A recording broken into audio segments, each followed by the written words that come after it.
కడప కలెక్టరేట్లో ప్రతి సోమవారం నిర్వహించే గ్రీవెన్స్ కు జిల్లా నలుమూలల నుంచి ప్రజలు భారీగా తరలివస్తున్నారు. భూ సమస్యలు, ఆర్థిక ఇబ్బందులు, పోలీస్ స్టేషన్, పంచాయతీలు ఇలా ఎన్నో సమస్యలతో అధికారులను ఆశ్రయిస్తున్నారు. కొందరి సమస్యలు పరిష్కరించడం లేదని పలువురు వాపోతున్నారు. కొన్ని సంవత్సరాలుగా వస్తున్న తమ సమస్యలు పరిష్కారం కావడం లేదంటూ బాధితులు ఆవేదన వ్యక్తం చేస్తూ ఉన్నారు. గ్రీవెన్స్ సెల్కు వచ్చిన బాధితులు ఏమనుకుంటున్నారు అనే దానిపై మరింత సమాచారాన్ని మా ప్రతినిధి సుధీర్ అందిస్తారు. విన్నవించుకునేందుకు సుదూర ప్రాంతాల నుంచి కూడా కడప నగరంలో ఉన్నటువంటి జిల్లా కలెక్టర్ కార్యాలయానికి కూడా అర్జీదారులు వస్తుంటారు. ఈ నేపథ్యంలో కూడా దాదాపుగా ఏదైతే ప్రతి సోమవారం నాడు జరిగేటువంటి గ్రీవెన్స్ సెల్కి దాదాపుగా కడప జిల్లా వ్యాప్తంగా ఉన్నటువంటి ప్రజలందరూ కూడా తమ సమస్యను వెళ్ళబోచుకునేందుకు ఇక్కడికి వచ్చి అర్జీలు స్వీకరించి ఇక్కడి నుంచి దాదాపుగా జిల్లా కలెక్టర్ కూడా ఇస్తుంటారు. అయితే దాదాపుగా ఇప్పటికీ ఒకసారి కాదు 2 సార్లుగా దాదాపు సుమారుగా 9 నుంచి 10 సార్లు కూడా గ్రీవెన్స్ సెల్కి ఎన్నోసార్లు కూడా వచ్చింటారు. కానీ తమ సమస్య అయితే పరిష్కారం కాదు. ఈ నేపథ్యంలో కొంతమంది అర్జీదారులు ఉన్నారు. వాళ్ళని అడిగి తెలుసుకుందాం ఏంటి వాళ్ళ సమస్యలు ఏంటి, అసలు ఇప్పటివరకు ఎన్నిసార్లు వచ్చారు ఏంటి దానిపైన వాళ్ళని అడిగి తెలుసుకుందాం. అన్న ఏంటి చెప్పండి, ఇప్పటివరకు మీరు ఎన్నిసార్లు వచ్చారు, ఏంటి మీ సమస్య ఏంటి? భూమి సార్, భూమి అయితే నాయనకి ఇచ్చినారు. ఆపరేషన్ చేసుకుంటే ఇచ్చింటే ఇంకా తర్వాత నాకు తెలకుండా మా తమ్ముళ్ళతో దావకని తీసుకొని వాడు మొత్తం భూమి అంతా ఎకరా 19 సెంట్లు ఆక్రమించి చేసుకుంటున్నాడు. పెద్దోని నాకు తెలియదు. అప్పుడు నేను పోయి ఆచారం చేసి ఇంటికాడికి పోయి కూడా చెప్పిన సార్.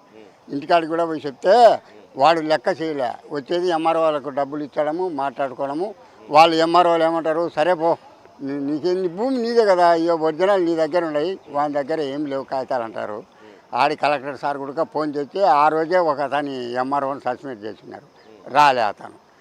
మీ సమస్య ఏంటి, మీరు ఎక్కడి నుంచి వచ్చారు, మీ సమస్య ఏంటి అన్న? నేను ఈ పక్క రవీంద్రనగర్ నుంచి వచ్చినాను. పాస్పోర్ట్ కోసము గవర్నమెంట్ ఆర్డర్ ప్రకారము వితిన్ 45 డేస్లో వాళ్ళకు అప్పచెప్పిన పని కంప్లీట్ చేయాలి పోలీస్ డిపార్ట్మెంట్ వాళ్ళు, కానీ చేయలేదు.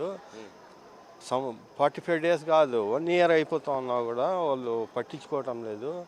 నేను చెప్పులు అరిగిపోయేలా 1 ఇయర్ నుంచి తిరుగుతూ ఉన్నాను, ఎవరు పట్టించుకోవటం లేదు. కంప్లీట్ పెట్టంటే కంప్లీట్ కూడా తీసుకోవటం లేదు. నాకే ముదుస్ ఫైనాన్స్ 6,000 బాకీ నాకే ఉన్నారు.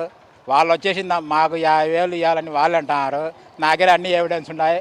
కానీ డిఎస్పీ సారు పులివెందుల కేసు కట్టబడి మూర్తులు చెప్పినాడు సిఐకి, యాంపల్లి సిఐ ఏం చర్య తీసుకోలేదు.